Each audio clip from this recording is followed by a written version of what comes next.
Good morning, students. Last time we learned about the specific heats. We have learned about what is enthalpy. We discussed about what is the specific heats at constant pressure and what is the specific heat and constant volume. We have discussed that earlier. And before that, we have also learned about zeroth law of thermodynamics, first law of thermodynamics, and related topics.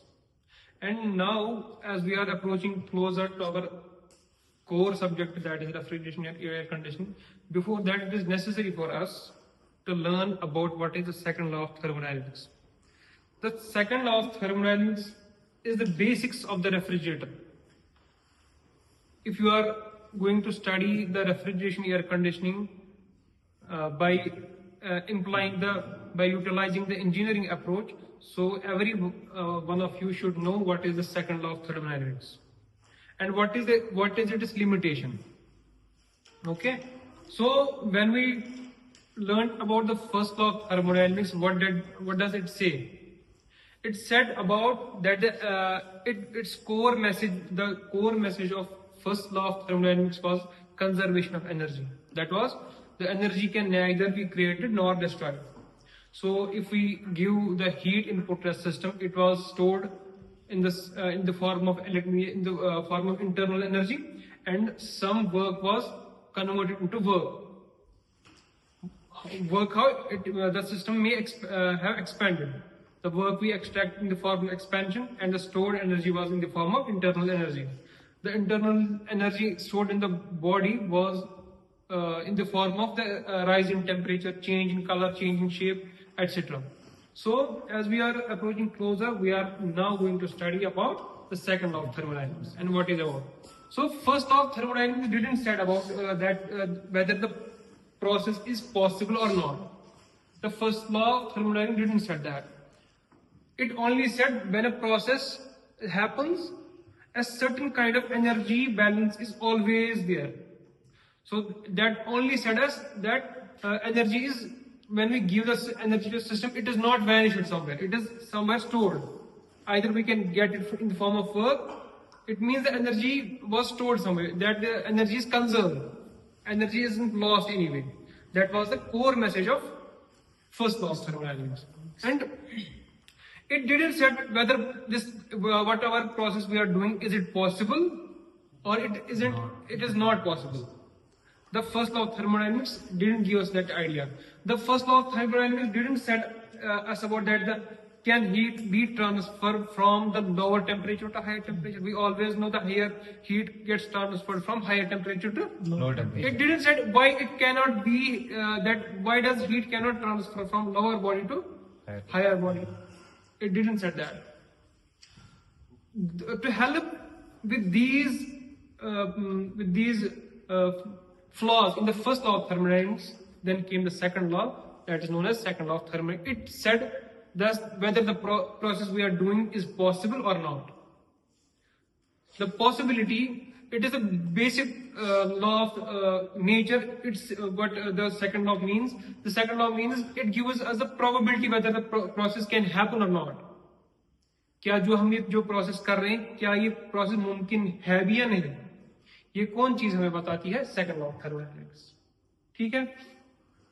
अब second law of thermodynamics का इसको हम बहुत approach से इसको हम मतलब analytical approach से भी जा सकते हैं और थ्योरेटिकल. एनालिटिकल मतलब मैथमेटिकल अप्रोच.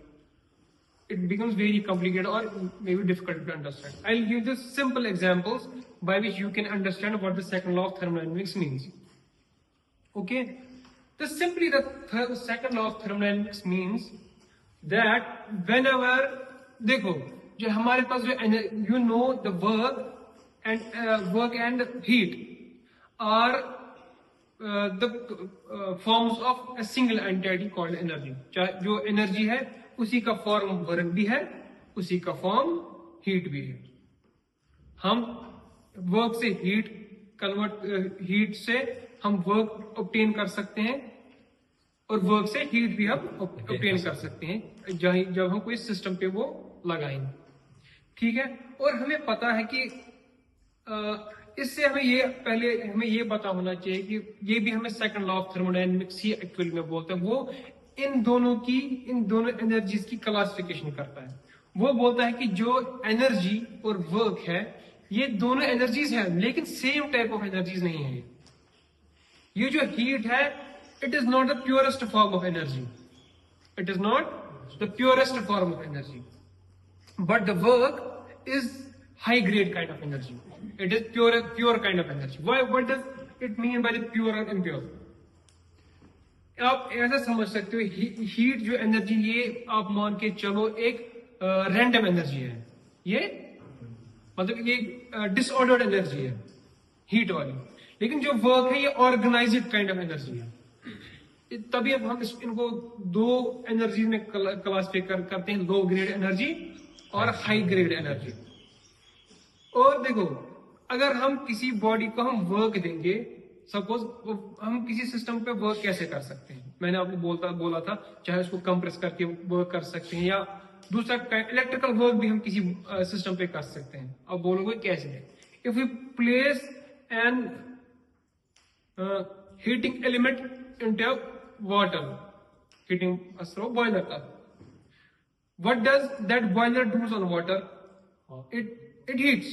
So जो हम वहां पे हम एनर्जी का इनपुट देते हैं, हम इलेक्ट्रिकल एनर्जी का इनपुट देते हैं, वो इवेंचुअली फिर हीट उसको एलिमेंट।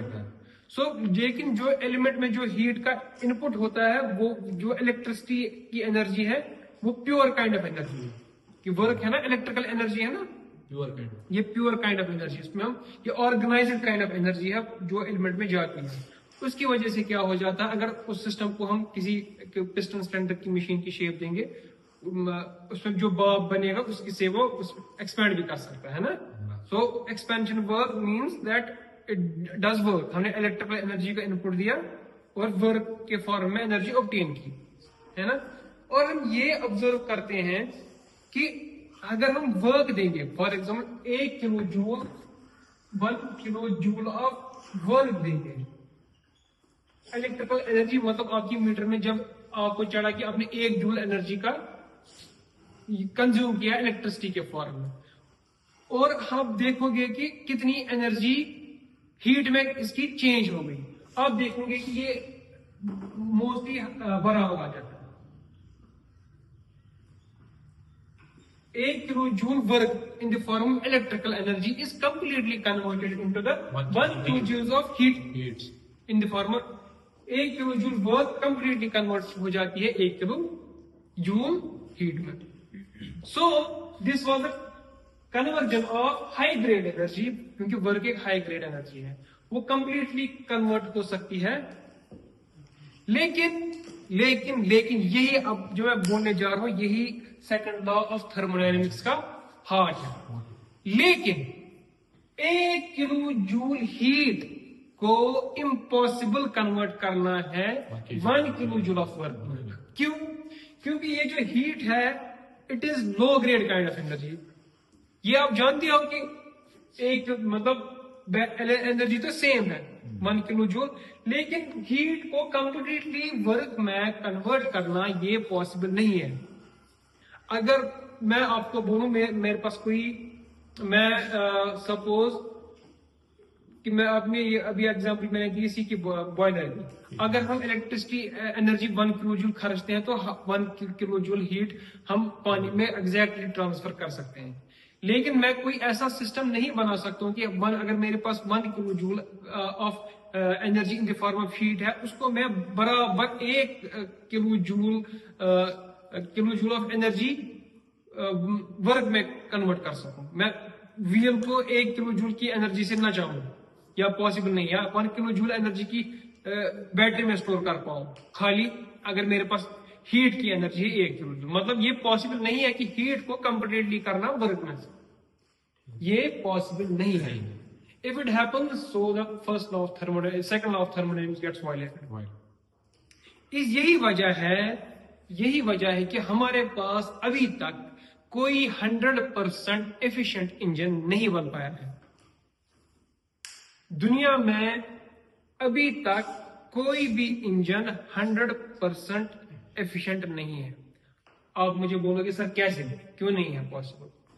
कोई भी ऐसी इंजन बना ही नहीं है जो 100 kilojoules for example energy produce करके कि कंप्लीटली उसको व्हील्स में पहुंचा सके। मैं ऐसे आपको समझाऊंगा कि अगर हमारा फ्यूल गाड़ी में जलता है, सपोज वो 100 kilojoules of energy produce करता है, वो 100 किलो जूल्स ऑफ एनर्जी जो में इंजन में प्रोड्यूस हुई वो कंप्लीटली कन्वर्ट हो जाती है गाड़ी को चलाने में, और कोई भी एनर्जी वेस्ट नहीं जाती है।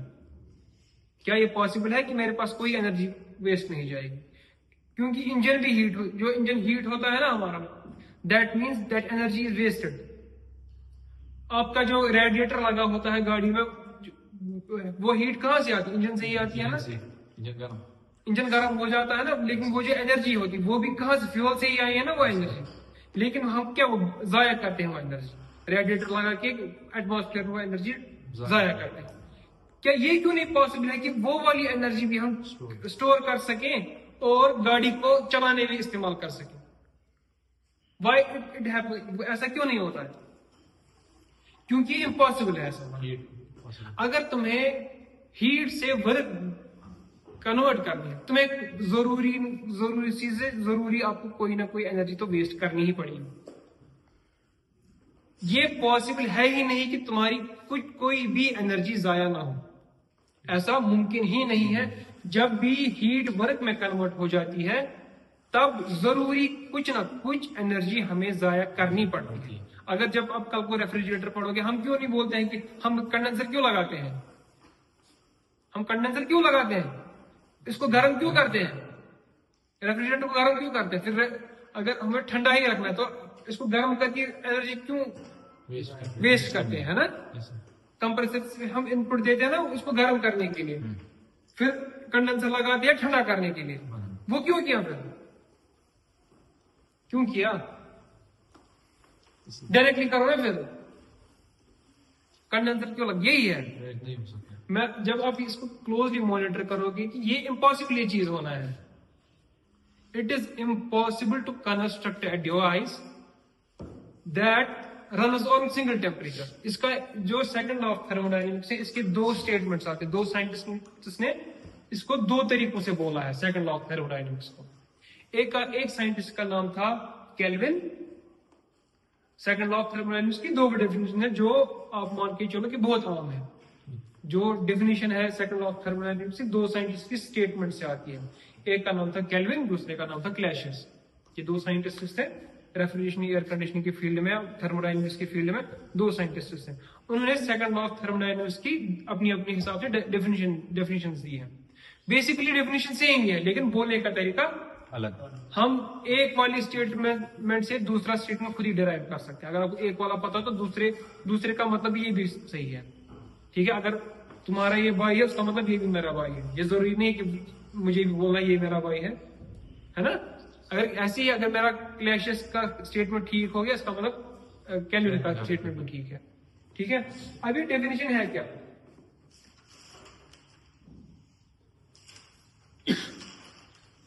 देखो, पहले मैं आपको दूसरी चीज समझाऊंगा आपको।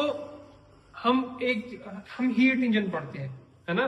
हीट इंजन, आपको जो इंजन है ना, आप याद रखना, जो इंजन होता है वो हमेशा रेफ्रिजरेटर का अपोजिट होता है। क्या? जो इंजन होता है हमारा हीट इंजन होता है, that is always opposite of refrigerator. मैं आपको सिंपली एक इंजन डिस्कस करता हूँ यहाँ पे, ठीक है? मैं आपको इंजन समझाता हूँ, उसके बाद जब आपको इंजन में समझ में आएगा फिर आपको रेफ्रिजरेटर भी समझ आएगा, ठीक है? खाली मुझे हीट की डायरेक्शन चेंज करनी है, फ्लो ऑफ एनर्जी मेरे को रिवर्स करना, वो रेफ्रिजरेटर बन जाएगा। देखो, मैं आपको पहले एक हीट इंजन डिस्कस करता हूँ, ठीक है?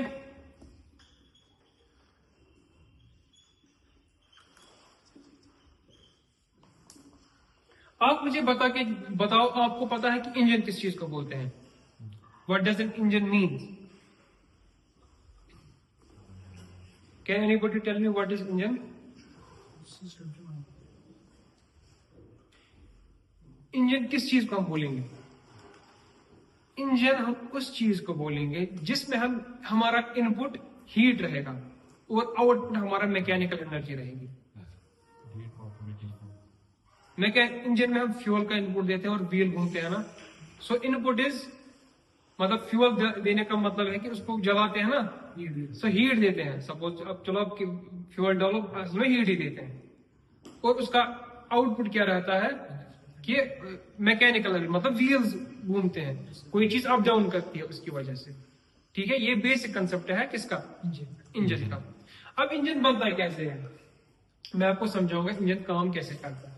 इंजन में हम पहले एक लेते हैं, उसको बोलते हैं हम, उल्टा भी बना सकता हूँ ऐसा, मैं सपोज हम नीचे से स्टार्ट करते हैं, इसको पहले बोलते हैं हम, इसको मैं बोलूंगा सोर्स, SOUR, SOUR,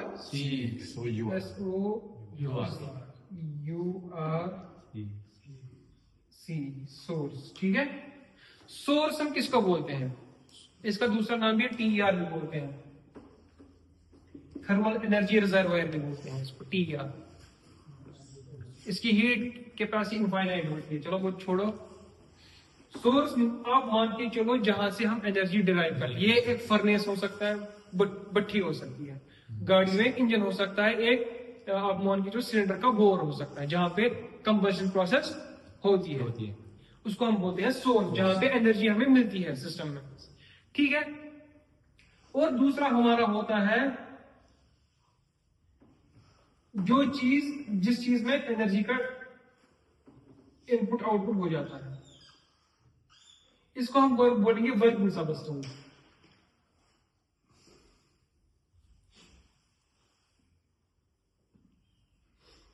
आप मान के चलिए वर्किंग सबस्टेंस या वर्किंग फ्लूइड, अगर फ्रिज होगा तो उसमें हम पिस्टन मान के चल सकते हैं, ये पिस्टन हो सकता है, या अगर फ्रिज होगा तो रेफ्रिजरेंट हो सकता है, या कोई वर्किंग फ्लूइड या गैस हो सकता है जो एक्सपैंड करती है ना इंजन में। आप मान के चलो वो उसी में तो एनर्जी ट्रांसफर होती है ना, कि गैस ही हीट से एक्सपैंड होती है। ठीक है, तो इस आप मान के चलो ये जो सोर्स है इसके पास बहुत एनर्जी का सोर्स है, मतलब ये इनफाइनाइट एनर्जी दे सकता है किसको, वर्किंग सबस्टेंस। वर्किंग सबस्टेंस या हो सकता है हमारा फ्यूल एयर मिक्सचर हो सकता है, अगर हम इंजन की बात, चलो हम इंजन यहाँ पे पढ़ रहे हैं, अब मान के चलो वर्किंग सबस्टेंस यहाँ पे जो हमारे पास जो इंजन में वो कंबस्टिबल मैटर और फ्यूल का मिक्सचर होता है, जो असल में जो इंजन को चलाता है, ये वो चीज है।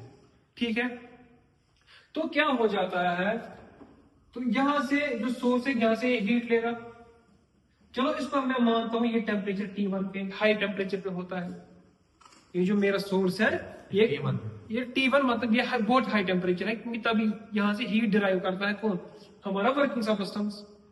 सो यहां से इसमें एनर्जी का ट्रांसफर होगा, Q1 में लिखूंगा, Q मतलब heat transfer, Q certain amount, certain joules of energy, joule megajoule whatever. So energy input in the form of heat, heat का यूनिट जूल, और मैं उस हीट को क्यू में मतलब ये 10 joule 20 joule 30 joule what ever, उसको मैं क्यू से रिप्रेजेंट कर रहा हूँ। सो सोर्स से हीट किस में जा रही है, हमारे वर्किंग सबस्टेंस में। वर्किंग सबस्टेंस क्या है, गैस है, फ्यूल एयर मिक्सचर है, तो उससे सेकेंडरीली जो हमारा पिस्टन है वो अप डाउन करेगा कि नहीं। So what happens whenever that energy from the source is transferred to our working substance, what happens, the gases will expand naturally. Whenever the heat is transferred to the system, it gets excited, it tends to expand. When the substance expands, it does some kind of work. So what happens that afterwards ये जो gas है ये expand करेगी, so आपका piston है तो इस position पे पहुंच जाएगी, हायर पोजीशन पे, है ना। अब इसका फॉरवर्ड ट्रैवलिंग। अब क्या होना है, सपोज यहाँ पे हीट ट्रांसफर हो जाएगा इसमें, तो अब क्या होना है इसमें, ये तो गैस एक्सपैंड होनी है। अगर इसको वापस अपनी इनिशियल पोजीशन पे पहुंचना है तो इसको क्या होना है, कंटिन्यूसली एक्सपैंड कर सकती है, इसको तो अपनी जगह पे जरूरी पहुंचना है ना वापस, तब ये साइकिल में कवर कर सकती है। सो यहां पे जरूरी एक काम, इसको बोलते हैं हम सिंक। क्या बोलते हैं, सिंक। ये इसका टेम्परेचर मोनो T2 है, इसका टेम्परेचर एक लोअर टेम्परेचर पे, इसका टेम्परेचर एक T2 है, मतलब और ये अगर ये कितना भी गर्म हो, सिंक का मतलब है ये सारी एनर्जी इसकी चूस लेती है और उस टेम्परेचर पे लाती है जिसमें वो इनिशियली पहले था सोर्स से मिलने से पहले। So it absorbs every kind of energy. ये सिंक का ऐसा काम है कि it absorbs every kind of energy, क्योंकि इसकी भी टीआर बहुत हाई होती है, मतलब ये it has very infinite heat capacity. So what happens that the energy is, अब यहां से पहले Q1 इसमें हीट ट्रांसफर हो गई थी, अब ये वाली जो हमारा वर्किंग सबस्टेंस है इसमें कुछ एनर्जी तो बची होगी ना, वो अब वो सिंक को देता है। कितनी देगा उसको हम बोलते हैं Q2। जो वर्किंग अभी पहले सोर्स से Q1 वर्किंग सबस्टेंस में आई थी, अब वर्किंग सबस्टेंस में वो एग्जैक्ट सेम तो नहीं दे सकती है ना, क्योंकि उसमें थोड़ी सी जो एनर्जी थी उसमें वो एक्सपेंशन में इस्तेमाल होगी, अब बराबर Q1 तो नहीं होगी इसके पास, लेकिन थोड़ी सी Q2 है। अब वो Q2 ये पूरा इस्तेमाल नहीं कर पाता है वर्क में, लेकिन उसको अपनी जगह पे वापस आने के लिए थोड़ी एनर्जी इसको वेस्ट करनी पड़ती ताकि वो इनिशियल स्टेट वापस आ जाए। अब इसको जो एनर्जी वेस्ट करनी होती है उसको हम नाम देते हैं Q2। दैट एनर्जी वो ये एनर्जी किसको देता है, ये सिंक को वापस देता है। That Q2 energy is transferred to that sink Q2 so that its temperature gets same as it was initial। जितनी इसकी इनिशियल टेम्परेचर था तभी तो साइकिल में काम करेगा ना। सो हमारे इंजन में ये सिस्टम लगा होता है, हाँ लगा होता है सर, रेडिएटर लगा होता है, कूलिंग जैकेट लगी होती है, हाँ होता है सर, क्योंकि सिस्टम को पिस्टन को वापस लाने के लिए ये हमें एनर्जी का रिटर्न जरूरी करना पड़ता है। और हमें अब मिला क्या, हमें चलो Q2 वेस्ट हो गई, लेकिन मिला क्या हमें एक्सपेंशन मिला। जो वर्किंग सबस्टेंस का मूवमेंट है ना पिस्टन को, जो उसने बाहर धकेला, और हमें मिला के उसको हमें वर्क मिला, वर्क ने एनर्जी मिला, उसी से तो व्हील घूमा, उसी से तो पिस्टन ऊपर नीचे हुआ, तो एनर्जी मिली Q1 हमने इस्तेमाल की, W हमें वर्क मिला, और Q2 हमें जाया करनी पड़ी, है ना। यही है, आप मान के चलो एक छोटा मोटा इंजन इसी को बोलते हैं। This is called an heat engine. Heat energy में सोर्स होता है, सिंक होता है, वर्किंग सबस्टेंस, और हमारा आउटपुट हमें मिला क्या, वर्क। अब हमें कभी कभार जाननी होती है कि सिस्टम जो हमारा इंजन है व्हाट इज इट्स एफिशिएंसी। हमें एफिशिएंसी, अब आपको पता है एफिशिएंसी किसको बोलते हैं, what do you understand by efficiency. Efficiency किसको बोलते हैं, कोई सिस्टम कितना एफिशिएंट है ना, कोई सिस्टम कितना एफिशिएंट है, ये कितना काम कर। फॉर एग्जांपल मेरे पास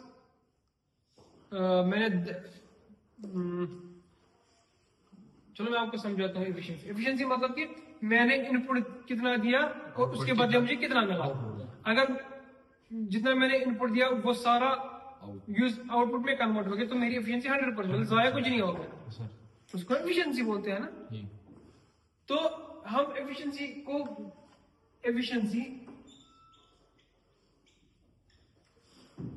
जो एफिशिएंसी है ना इंजीनियरिंग टर्म में हम पता लिखते हैं कैसे इसको, एफिशिएंसी तो ये स्पेलिंग तो पता है, इसका सिंबल एक है, उसको हम बोलते हैं नीटा। ऐसे लिखते हैं, क्या बोलते हैं, नीटा से एन, और इसको ऐसे गोल करते हैं नीचे से। So what does Neeta stands for, Neeta efficiency.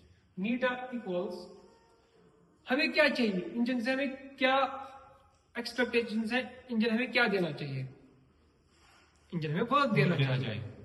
जो इंजन खाली फ्यूल खाए काम नहीं करी वो किस काम का है। सो हमारा डिजायर्ड आउटपुट क्या है इंजन से, हम क्या चाहते हैं इंजन से, वर्क चाहते हैं। सो जो हमें, अगर हमें एफिशिएंसी की डेफिनेशन ऐसी लिखते हैं तो पहले हम लिखते हैं कि हमें क्या चाहिए, work net and work volume. हम प्रोवाइड क्या करते हैं इंजन को, फ्यूल मतलब heat divide by heat input, fuel input.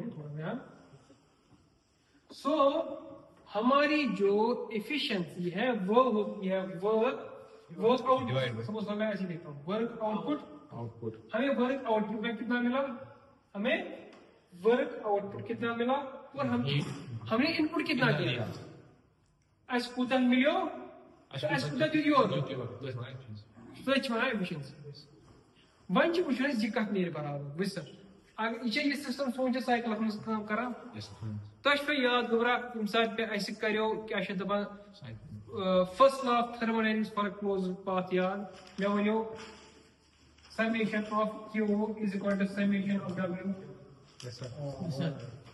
या अच्छा या वही में closed integral of w is equal to closed integral of ऐसे ये भी पढ़ा था ना मैंने। इसका मतलब था कि अगर सिस्टम क्लोज्ड सिस्टम में साइकिल में चेंज करता है, जितनी उसको हीट देंगे या आउटपुट देगा वो या हीट इनपुट, उनका sum of heats is equal to sum of works, positive और नेगेटिव बोला था।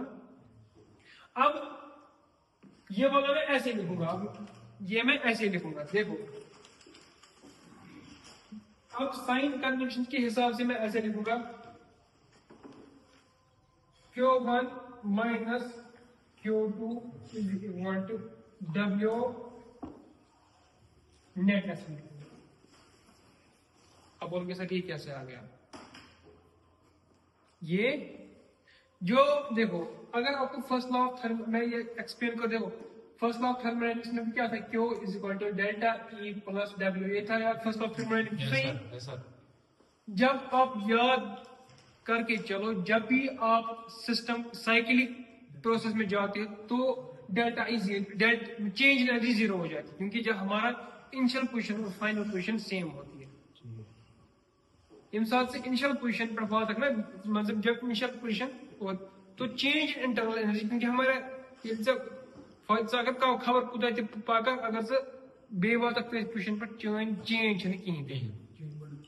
कहीं अगर से बे वो तो पोजीशन चेंज तब जहाँ पे डेल्टा आई वहां पे जीरो है, वो चेंज एनर्जी जीरो। ठीक है, इसको मैं ऐसे लिख सकता हूँ। ठीक है, दूसरा हो गया क्यों सम ऑफ हीट्स कितना है। सो इंटरनल एनर्जी का साइक्लिक में इंटरनल एनर्जी का कंसेप्ट नहीं है, क्योंकि internal energy change internal energy. So अगर हम उसको इंटीग्रल फॉर्म में लिखते हैं तो sum of W is equal to sum of ऐसे क्यू। अब जो सम ऑफ W है ना, सम ऑफ W हम लिखते हैं कि अब क्यों है, क्यों के कितने हैं, क्यों एक इन हो गया एक आउट हो गया, दो है ना। सो एक प्लस में आएगा एक माइनस में आएगा, समेशन ऑफ, क्योंकि हमारा साइन कन्वेंशन पता है, हीट इनपुट या सिस्टम इज पॉजिटिव है, heat given by the system नहीं। ठीक है, सो हमारा जो क्यू इनपुट है पॉजिटिव है, तो इसको लिखूंगा मैं Q1 और Q2 है ना, इसको मैं लिखूंगा Q2। ठीक है, और वर्क हमारा कौन सा है, वर्क हमारा ये वाला है।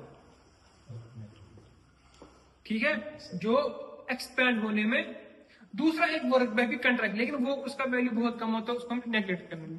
वर्क भी वो भी दो किस्म की होती है, expansion work and turbine work. हम टर्बाइन ये ना एक्सपेंशन वर्क यहाँ, ये टर्बाइन वर्क यहाँ पे जीरो लेते हैं, क्योंकि उसका वैल्यू बहुत ज्यादा कम होता है। मतलब जो जितनी एनर्जी ये देता है ना एक्सपेंशन में, उतना उसके कंपेयर में जो कंट्रैक्शन में वर्क आती है ना या कंजप्शन, वो बहुत कम होती है। इसीलिए हम वर्क को W इसको भी लिख सकते हैं W2 में, क्योंकि जो मेन एनर्जी होती है वो एक्सपेंशन में होती है, कंट्रैक्शन में उससे बहुत कम एनर्जी मतलब हमें देनी पड़ती है यहाँ से। वो असल में जहाँ एक्सपेंशन यहाँ पॉजिटिव आता है ना, कंट्रैक्शन नेगेटिव आना चाहिए, लेकिन इनमें बहुत फर्क होता है। फॉर एक 1000 है, दूसरा 2 है या 3 है। अब हम बोलते हैं छोड़े 2-3 को बढ़ाए, कुछ ना हो, सांस 1-2 से कोई फर्क नहीं पड़ता। तभी हमने मानते कि इंजन पे हम देते कि इंजन ने हमें वर्क कितनी दी।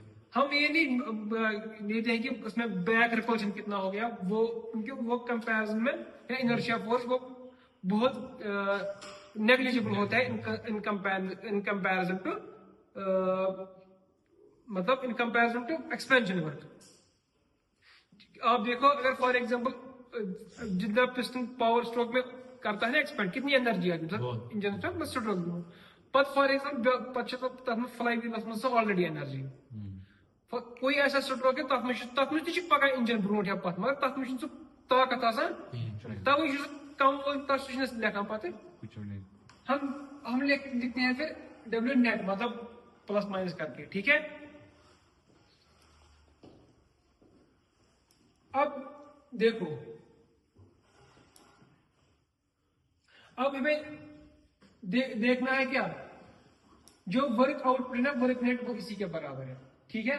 अब हमें वर्क का मिला, अब हमें देखनी है कि एफिशिएंसी किसके बराबर है, ठीक है। हमें अब जो वर्क है हमारा वर्क है हमारा, ये किसके बराबर है, वर्क है ना वो Q1 माइनस Q है ना, ये है ना कि sum of work is equal to sum of, है ना, है कि नहीं, है कि नहीं। क्यों इनपुट कितनी है Q1, work output Q1 minus Q2, मतलब जितनी हमें देखो ये अगर तू काटनी हो ना इजी, इसके दिमाग सिस्टम है Q1 छा दिमाग तब इसके लाइक मतलब वर्क है क्या जो है एनर्जी छा रिस्पांसिबल वर्क बना आगे गोना बिजली अर्निंग इज जाए गोना ये क्यों आइस बराबर ये प्लस या simple when you spend action तो ये वापस स्विच करना नहीं, ये सिंपल क्या क्यों है क्यों रिस्पांसिबल ये डेवलप करना समझते तो बे एनी क्यों मस अखि से क्यों तो बसा क्यों छना है तब वो gonna you see energy work ये टोटल एनर्जी या इसने जिम के जीवन दो डिफरेंसेस बराबर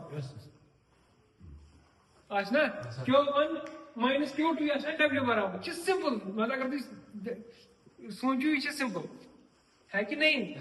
so work output Q1 minus Q2 divided by Q input कितना है, इनपुट प्लस Q1 समझ में आ गया। सो हमें जल्दी बोलूंगा जो नीटा is equal to Q1 minus Q2 divide by Q1 है ना। सो अगर मैं इसको मैं अलग भी दे सकता हूँ, इसको भी अलग भी दे सकता हूँ, है ना। yes, अलग अलग इसको लिखता हूँ मैं Q by Q1 by Q1 minus Q2 by Q1 अलग अलग दिया, ठीक है। Q1 cancel, so 1 minus Q2 by Q1 is equal to efficiency. Efficiency हमारी बराबर होती है 1 माइनस Q2 माइनस Q1। अब ये मुझे बोलो Q2 हमेशा छोटा होगा ना Q1 से, yes, हमेशा होगा Q2 Q1 से बराबर ज्यादा नहीं हो सकता है ना। और ये Q2 का वैल्यू हमेशा कुछ ना कुछ होना चाहिए क्योंकि ज्यादा तो हमें करनी ही करनी है। सो इसका वैल्यू हमेशा कुछ ना कुछ होगा। सपोज इसका वैल्यू 100 होगा, इसका फॉर एग्जाम्पल 20 हो सकता है ना। इसका मतलब है कि 1 को हमेशा कुछ ना कुछ माइनस है ना। इसका मतलब कि एफिशिएंसी 1 कभी नहीं हो सकती है। 1 मतलब आप मान के चलो 100% एफिशिएंसी कभी नहीं हो सकती, ये वाला है। क्योंकि देखो अगर मैं बोलूंगा Q2 0 है, मैं कोई वेस्ट नहीं कर रहा हूँ, Q2 है ही नहीं, है ना। अगर Q2 के बजाय 0 होगा, नीचे 100 है माइनस 1 है, 1 माइनस 0 कितना हो जाएगा 1 ही।